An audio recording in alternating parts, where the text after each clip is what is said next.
The Battle of Dien Bien Phu ended in May 1954 with the complete collapse of a French fortress system that was never supposed to fall. A fortified valley. Air superiority. Artillery dominance. A textbook defensive position, built precisely to force the enemy into an unwinnable fight. And yet, it failed. The Vietnamese forces did not break through with superior firepower. They did not maneuver faster. They did not outgun their opponent. Instead, they did something far more disturbing. They accepted losses that conventional military logic would call irrational. They redefined what logistics meant. And they turned a fortress designed to project control into a strategic liability that could not escape its own assumptions. Why would any command deliberately choose a method of warfare that magnified its own suffering? Why did the French command misread the situation so completely? And most unsettling of all, was this victory the result of strategic genius, or a gamble that only worked because failure was somehow deemed acceptable? This was not an underdog story. It was a collision between two incompatible ways of thinking about war. At its core, Dien Bien Phu was not decided by a single battle, or even by a series of tactical engagements. It was decided by a strategic disagreement so fundamental that both sides believed the other was behaving irrationally. The French command believed it was creating a controlled battlefield. A fixed point where superior firepower, air resupply, and defensive depth would force the enemy to attack on French terms, or not attack at all. The Vietnamese leadership saw the same fortress and reached the opposite conclusion. They did not ask how to defeat it quickly. They asked how to make it impossible for the fortress to function as intended. This is what makes Dien Bien Phu an unorthodox strategy in the strictest sense. It was not about winning efficiently. It was about redefining what victory was allowed to cost. The strategic problem of this episode is not how the fortress fell. It is why one side believed it could not fall, and why the other was willing to endure almost anything to prove that assumption wrong. And to understand that, we first need to map the situation that convinced one side it was safe, and trapped the other into believing it had no choice. The Battle of Dien Bien Phu ended in May 1954 with the total collapse of a French fortress system that, by every conventional standard of mid-20th century warfare, should never have fallen. A fortified valley deliberately chosen to neutralize guerrilla warfare. A defensive network built around air superiority, artillery dominance, and the assumption that modern logistics would decide the outcome long before morale or endurance did. And yet, the fortress failed, not gradually, not ambiguously, but completely. The Vietnamese forces did not win by superior firepower, nor by faster maneuver, nor by technological surprise. They won by accepting a form of warfare that most professional militaries would have rejected as irrational. They transformed logistics from an efficiency problem into a test of human endurance, and turned a fixed defensive stronghold into a strategic liability that could neither maneuver nor escape its own assumptions. Why would any command deliberately choose a strategy that multiplied its own suffering? Why did the French command misjudge the situation so fundamentally?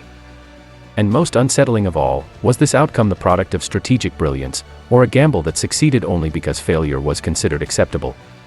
Dien Bien Phu was not an underdog story. It was a collision between two incompatible definitions of how war is supposed to work. At its core, Dien Bien Phu was not decided by a single engagement or a sequence of tactical defeats.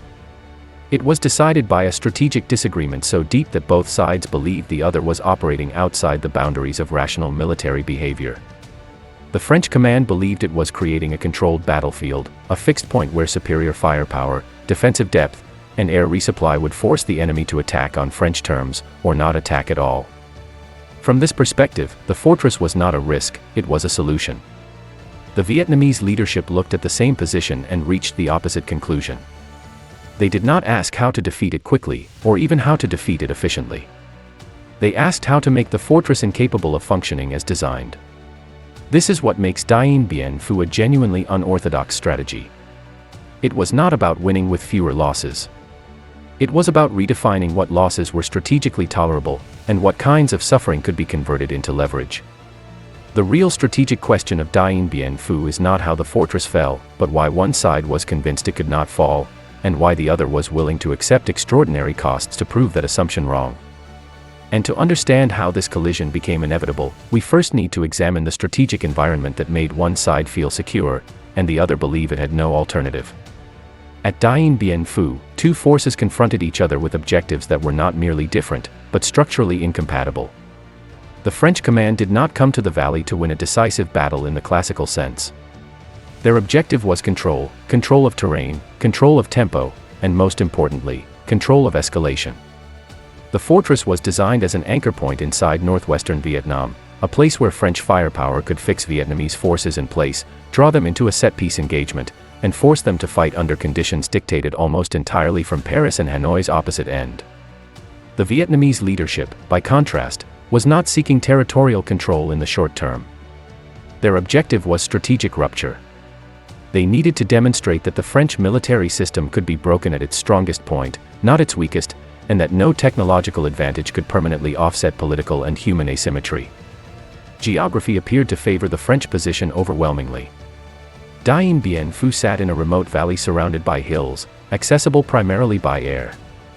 To French planners, this isolation was not a vulnerability but an asset. Airfields inside the valley would ensure constant resupply, while surrounding high ground was assumed to be either inaccessible or irrelevant to an enemy lacking heavy artillery and mechanized transport. The fortress system itself was not a single position but a network of strongpoints, mutually supporting, layered, and integrated with artillery coverage. This was not improvisation. It was the application of a mature doctrine: fix the enemy, dominate with firepower, and let logistics do the rest. Time also appeared to be on the French side. Prolonged engagement was assumed to favor the defender. The longer Vietnamese forces remained exposed around the valley, the more they would bleed, the more difficult resupply would become, and the more pressure would mount on their leadership to disengage. This assumption was central. The French did not need a rapid victory. They needed endurance. Every day the fortress held was, in their view, a day the enemy weakened. But this logic depended on a series of interlocking constraints that were far more fragile than they appeared. The most obvious was air supply. The fortress existed only as long as aircraft could land or drop supplies with sufficient regularity. Weather, anti-aircraft fire, and runway degradation were treated as manageable variables rather than existential threats. This was not arrogance, it was doctrinal confidence. Western militaries had learned, repeatedly, that air superiority could compensate for isolation. Dien Bien Phu was intended to prove that lesson once more. There were also political constraints shaping French decision-making. Paris needed a demonstration of strength, not a slow withdrawal or a negotiated stalemate. The fortress was as much a message as a military position. It signaled resolve to allies, credibility to negotiators, and reassurance to a domestic audience increasingly skeptical of a distant war. Abandoning or downsizing the position would have carried political costs that outweighed the perceived military risks. In this sense, the fortress was not merely defended by troops, but by assumptions embedded in the broader system of power. On the Vietnamese side, the constraints looked entirely different. Material scarcity was not a temporary condition, it was permanent. There was no expectation of rapid reinforcement, no illusion of technological parity, and no fallback position if a major engagement failed. What existed instead was time, not measured in days or weeks, but in political endurance. The Vietnamese leadership understood that they did not need to defeat the French everywhere. They needed one undeniable rupture. One battle that could not be explained away as an anomaly or a temporary setback. Logistics, usually treated as a limiting factor for irregular forces, became a different kind of constraint altogether. Supplies moved slowly, painfully, and at enormous human cost. But this very inefficiency created a strategic asymmetry. Where the French system required smooth, uninterrupted flows to function, the Vietnamese system was designed to endure interruption. It did not break quickly. It degraded slowly, absorbing punishment in ways that modern military planning often struggles to account for. Perhaps most importantly, both sides misread each other's thresholds. The French assumed there was a limit to what the Vietnamese command would accept in terms of casualties and exhaustion. Beyond that limit, rational calculation would force disengagement. The Vietnamese leadership, meanwhile, assumed that the French system had very little tolerance for prolonged uncertainty, mounting logistical friction, and the psychological strain of defending a position that could not maneuver or retreat. Each side was correct about its own limits, and dangerously wrong about the others. This mutual misreading created a strategic trap that neither side fully recognized at the outset. The French believed they were creating a decisive battlefield. In reality, they were creating a fixed system whose failure would be total rather than partial. The Vietnamese believed they were entering an attritional struggle. In reality, they were preparing a test not just of military capacity, but of whose definition of rationality would prevail. At this stage, nothing about the situation made a frontal challenge to the fortress seem reasonable. The terrain was unfavorable. The losses would be extreme. The logistical burden bordered on the impossible. And yet, it was precisely within these constraints that an option emerged, not because it was optimal, but because all other options led to strategic irrelevance. And it is here, inside this web of assumptions and constraints, that the logic of the normal approach begins to collapse, and the unorthodox decision takes shape. For a conventional military command in the early 1950s, the situation at Dien Bien Phu appeared straightforward. Doctrine offered clear guidance. When facing a fortified position supported by artillery and air supply, an attacker without air superiority, heavy armor, or rapid mechanized logistics should avoid decisive engagement. The rational choice was maneuver warfare elsewhere, political pressure, or prolonged guerrilla operations that eroded control indirectly. A direct assault on a fortified valley was not merely discouraged, it was considered strategically irresponsible. Losses would be high.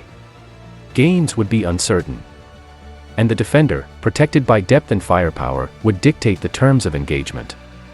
From a textbook perspective, the French position was designed to force exactly this conclusion. The fortress was meant to freeze Vietnamese options. Any large-scale attack would expose attacking forces to concentrated fire. Any attempt at siege would collapse under logistical strain. Any prolonged presence would invite annihilation from the air. Doctrine assumed that rational commanders avoid battles they cannot win efficiently. And by those standards, Dien Bien Phu was a battle the Vietnamese should never have chosen. This is where the logic begins to fracture. The doctrinal solution assumed that the Vietnamese command had viable alternatives. It assumed they could disengage without strategic consequence. It assumed that avoiding decisive battle was itself a form of progress. But by 1953 to 1954, these assumptions no longer held. Guerrilla warfare alone was no longer sufficient to alter the political trajectory of the conflict. Incremental gains could be absorbed by the French system. Negotiations required leverage. And leverage required a visible, undeniable shock to French confidence. If the Vietnamese leadership followed doctrine, they would preserve forces but lose relevance. They would survive tactically while stagnating strategically. In this context, playing it safe was not neutral, it was a path toward strategic exhaustion. Doctrine offered survival, not resolution. Equally important, doctrine misjudged the nature of time. Conventional military thinking treated prolonged engagement as a disadvantage for the attacker. Attrition favored the defender, whose logistics and firepower could grind down assaulting forces. But this assumed that the defender's system degraded slowly and predictably. At Dien Bien Phu, the opposite was true. The French position functioned well only under ideal conditions. Its dependence on air supply, centralized command, and fixed infrastructure meant that once degradation began, it would accelerate rapidly. Time was not neutral. It was a weapon that could be turned against the fortress itself. Doctrine also failed to account for asymmetrical tolerance of loss. Western military systems were designed to minimize casualties and maintain morale through predictability and control. The Vietnamese system, by contrast, accepted instability as normal. Losses were not unexpected deviations, they were built into planning assumptions. This did not make the strategy humane or admirable. It made it viable under conditions where conventional doctrine collapsed. Most critically, doctrine assumed that the purpose of battle was to destroy enemy forces. At Dien Bien Phu, the Vietnamese objective was different. They did not need to annihilate the French army. They needed to break a strategic narrative, the belief that fortified control points backed by technology could indefinitely stabilize a colonial war. From that perspective, even catastrophic losses could be acceptable if they produced irreversible political and psychological effects. So the paradox becomes clear. If the Vietnamese followed military doctrine, they would fight correctly and lose strategically. To have any chance of altering the course of the war, they had to violate the very rules designed to prevent disaster. The decision that followed was not a rejection of logic. It was a rejection of a framework that no longer described the reality of the conflict.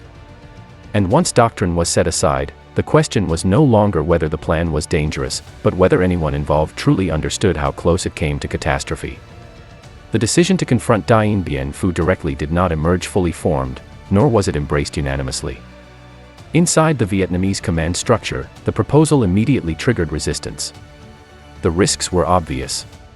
Concentrating forces around a fortified valley exposed them to devastating fire.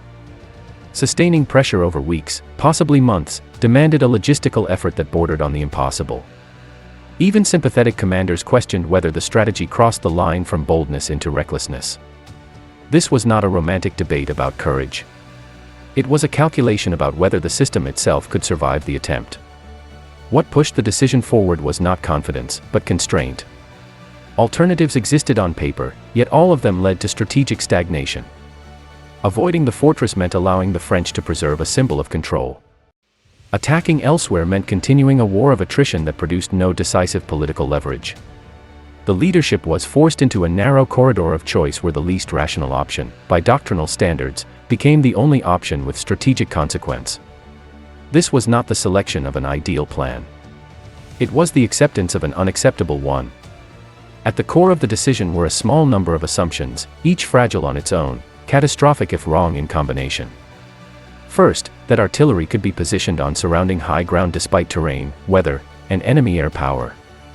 Second, that supply lines based almost entirely on human labor could sustain continuous pressure longer than a modern military system dependent on air transport. Third, that morale and organizational discipline could absorb losses without triggering collapse. None of these assumptions were safe. All of them had to hold simultaneously. The strategy was not aimed at defeating French forces in the classical sense. It targeted the structure that made the fortress viable. Air supply had to be disrupted. Mobility had to be denied. Command cohesion had to be strained by uncertainty rather than shock. This was an indirect assault on the logic of the position, not its concrete walls. The fortress could withstand shells. It could not withstand prolonged dysfunction. What makes this decision genuinely unorthodox is that it accepted blindness as part of the process. The leadership could not know in advance whether the system would endure. There were no rehearsals at this scale. No reliable metrics to predict collapse. The decision committed the organization to a path where reversal would be politically and militarily disastrous. Once the process began, stopping would signal failure more clearly than defeat itself. In this sense, the strategy did not seek to minimize risk. It concentrated it. The Vietnamese command wagered that the French system was more brittle than it appeared, and that their own could endure pressures that doctrine insisted were intolerable. This was not a calculation about winning faster. It was a calculation about whose definition of rational warfare would break first. And once that decision was made, the real challenge began, translating an abstract gamble into a functioning system under relentless pressure. Once the decision was made, the strategy entered its most dangerous phase. On paper, the logic was coherent. In reality, every component of the plan strained against physical limits that no doctrine was designed to manage. Execution was not about maneuver or surprise. It was about sustaining pressure in conditions where failure would not come as a single dramatic collapse, but as a slow, compounding erosion of capacity. The first challenge was artillery. Positioning heavy guns on surrounding high ground was not simply a tactical maneuver, it was a logistical gamble. Terrain that protected the Vietnamese forces also punished them. Guns had to be disassembled, transported by hand, and reassembled under constant threat of detection. Each movement consumed time, manpower, and morale. There was no redundancy. A single destroyed piece of equipment could not be replaced quickly. The plan assumed that concealment, discipline, and endurance could compensate for technological inferiority. If that assumption failed, the entire operational concept unraveled. Supply was even more fragile. Ammunition, food, medical support, and reinforcements moved through a system built almost entirely on human labor. There were no secure depots. No mechanized convoys. No margin for inefficiency. Every shell fired had already exacted a human cost before it reached the battlefield. This was not logistics designed for speed or resilience. It was logistics designed to survive interruption. The system did not function smoothly, it functioned stubbornly. And that stubbornness was its only defense. The real risk lay in duration. The strategy depended on sustained pressure. Not days, but weeks. Possibly longer. Any pause would allow the French to recover air access, restore confidence, and reassert control. This created a paradox. The more the Vietnamese forces suffered, the more they had to continue. Withdrawal was not neutral. It would confirm the French belief that the enemy had reached its limit. The strategy created its own momentum, locking both sides into a contest neither could easily escape. Moments of near failure emerged repeatedly. Weather disrupted movement. Firepower inflicted losses faster than anticipated. Morale wavered under exhaustion and fear. At several points, the question was not whether the French would break, but whether the Vietnamese system would fracture first. There was no clear indicator.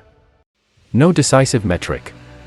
Command decisions were made under conditions of partial blindness, where persistence itself became the primary signal that the strategy was still viable. What is often missed is how close this plan came to collapsing under its own weight. The Vietnamese command did not control events in a classical sense. They managed instability. They absorbed shocks rather than preventing them. Success did not come from flawless execution, but from the ability to continue functioning despite accumulated damage. This was not operational elegance. It was organizational endurance pushed to its limit. By the time the French position began to degrade visibly, the Vietnamese system was already heavily damaged. Victory, if it came, would not erase the cost. It would only justify it retroactively. At this stage, the outcome remained uncertain. The fortress still held. Air supply still functioned, if imperfectly. And the French command still believed that time favored the defender. What neither side fully grasped yet was that the battle was no longer about firepower or terrain, it was about which system would misinterpret the situation first, and react too late. From the French perspective, the unfolding situation at Dien Bien Phu did not initially appear catastrophic. Pressure was expected. Losses were anticipated. What mattered was whether the defensive system continued to function. And for a time, it did. Air supply continued, artillery responded, and command structures remained intact. This reinforced a central belief that the enemy was committing to an unsustainable effort that would exhaust itself. The Vietnamese assault was interpreted not as a strategic threat, but as confirmation that French assumptions were correct. This interpretation was shaped by doctrine rather than observation. French commanders evaluated the situation through a framework that prioritized technological superiority, firepower ratios, and logistical efficiency. When Vietnamese forces absorbed heavy casualties without disengaging, this behavior was not read as strategic intent. It was read as desperation. Loss tolerance was assumed to have a ceiling, and French command believed they were approaching it. Each failed assault appeared to validate the idea that time favored the defender. Information reinforced this bias. Reports emphasized Vietnamese losses more than systemic degradation within the fortress. The absence of rapid breakthroughs led French planners to underestimate the cumulative effects of sustained pressure. Artillery fire from surrounding hills was treated as a tactical nuisance rather than a strategic shift. The assumption persisted that air power could compensate for any temporary disruption. This was not negligence. It was consistency. The system interpreted new data in ways that preserved its core beliefs. The critical error lay in misreading the nature of degradation. The French command expected a clear inflection point, a moment when the enemy would either break or withdraw. Instead, the fortress experienced gradual dysfunction. Airfields became harder to use. Supply drops grew less reliable. Defensive positions eroded unevenly. None of these changes appeared decisive in isolation. Together, they undermined the system's ability to respond coherently. The command structure, optimized for stability, struggled to adapt to slow, cumulative failure. Decision-making rigidity compounded the problem. The fortress could not maneuver. Reinforcements were limited. Withdrawal was politically unthinkable. As conditions worsened, the range of available responses narrowed. Requests for additional resources assumed that existing systems would remain functional. When those systems began to fail, the responses lagged behind reality. Adaptation came too slowly because the threat itself was not recognized as systemic. Perhaps most damaging was the psychological dimension. Confidence did not collapse suddenly. It eroded. Each day the fortress held reinforced the belief that endurance equaled control. But endurance without flexibility became a trap. The French command waited for a decisive moment that never came, while the cumulative effects of isolation, uncertainty, and attrition quietly reshaped the battlefield. By the time the strategic picture became clear, options were already constrained. The enemy had not outmaneuvered the fortress. They had outlasted its assumptions. What appeared, from inside the system, as a manageable situation was, in fact, a slow-motion failure unfolding beyond the reach of corrective action. And when the outcome finally became unavoidable, the question was no longer how the fortress fell, but what this collapse would cost, and what it would change. When the French position at Dien Bien Phu finally collapsed, it did not resemble a sudden military defeat. It looked like exhaustion reaching its logical conclusion. Defensive strongpoints fell one by one, not because they were overrun by superior force, but because the system sustaining them could no longer function as a system. Supply had become unreliable. Command cohesion fractured under pressure. Mobility was non-existent. The fortress did not fall forward or backward, it folded inward. The immediate result was clear and irreversible. French forces were defeated in a manner that could not be reframed as a tactical setback. This was not a withdrawal, nor a stalemate, nor a temporary loss of ground. It was the failure of a strategy designed to demonstrate control. The political and psychological shock far exceeded the military outcome. A position meant to stabilize a war instead exposed the fragility of the assumptions underpinning it. But this outcome came at a cost that cannot be minimized. On the Vietnamese side, casualties were severe. The strategy consumed lives at a rate that conventional doctrine would have labeled unacceptable. The human burden was not an unintended consequence, it was a structural requirement of the plan. Endurance replaced efficiency. Persistence replaced protection. Victory did not spare those who made it possible. It merely validated the suffering after the fact. Logistically, the campaign pushed a fragile system to its limits. Resources were depleted. Units emerged exhausted and degraded. There was no surplus strength generated by success. What remained was a force that had proven it could endure extreme conditions, but at the expense of long-term resilience. The strategy solved one problem by deepening others. The political consequences were equally significant. For France, the defeat shattered the credibility of a military approach rooted in fortified control and technological superiority.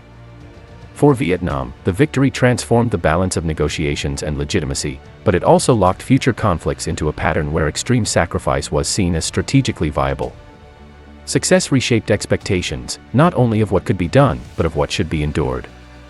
There was also a psychological cost borne by decision-makers. The strategy worked, but it left little room for moral clarity. Those who authorized it carried the weight of knowing how narrowly failure had been avoided, and how catastrophic it would have been. This was not a clean victory. It was a heavy one. Had any of the core assumptions failed, had logistics broken earlier, morale collapsed faster, or French air power remained fully effective, the outcome would have been disastrous. The same features that produced victory would have magnified defeat. The strategy offered no safety net. It functioned only at the edge of collapse. In the end, Dien Bien Phu did not simply end a battle. It forced a reckoning with the price of unorthodox warfare, and with the uncomfortable reality that strategic success does not absolve the methods used to achieve it. And that leaves the final question: what, exactly, does this strategy teach us, and where does its logic still apply today? Dien Bien Phu is often remembered as a victory of the weak over the strong, but that framing misses the core strategic lesson. This campaign was not about asymmetry of power. It was about asymmetry of tolerance. One side built a system optimized for control, efficiency, and predictability. The other built a system optimized for endurance, sacrifice, and strategic disruption. The outcome was determined not by who possessed greater capability, but by whose definition of rational warfare survived contact with reality. The strategy did not violate doctrine by accident. It exposed the limits of doctrine itself. Military theory is built to prevent catastrophic loss, to preserve force, and to prioritize efficiency. At Dien Bien Phu, those principles became liabilities. The Vietnamese leadership recognized that following the rules would only perpetuate a war they could not decisively influence. To change the strategic equation, they accepted a form of warfare that doctrine explicitly warned against. This was not brilliance in the abstract. It was a calculated rejection of safety. The campaign also shattered a deeply held assumption about modern war, that technology and logistics inevitably dominate human factors. Dien Bien Phu demonstrated that systems dependent on uninterrupted efficiency are vulnerable to opponents who design their strategy around disruption and endurance. The fortress did not fall because it was poorly built. It fell because it could not adapt once its foundational assumptions were challenged. Flexibility mattered more than strength. Tolerance mattered more than speed. Yet this is not a strategy that can be easily replicated. Its success depended on specific political conditions, organizational discipline, and a willingness to absorb losses that would be unacceptable and unsustainable for most modern militaries. It is not a universal model. It is a warning. A reminder that strategic logic changes when the political stakes outweigh the cost of human suffering, and when one side believes it has no acceptable alternative. The most unsettling lesson is this: the strategy worked not because it was humane, efficient, or elegant, but because it exploited a mismatch in expectations.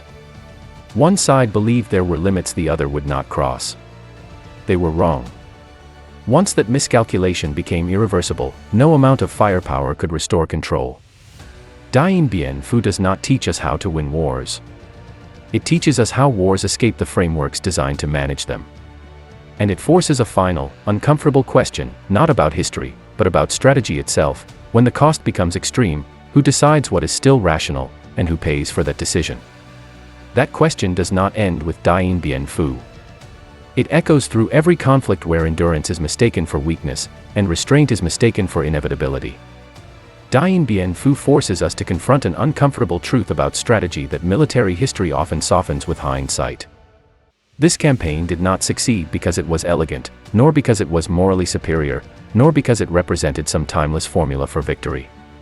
It succeeded because one side was willing to operate outside the assumptions that made the other side feel safe. The French command built a system that worked brilliantly against enemies who behaved rationally by doctrinal standards. The Vietnamese leadership won by refusing to behave in ways that doctrine could predict, absorb, or contain. What collapsed at Dien Bien Phu was not merely a fortress. It was a worldview. A belief that modern warfare could be controlled through fixed positions, superior technology, and logistical dominance.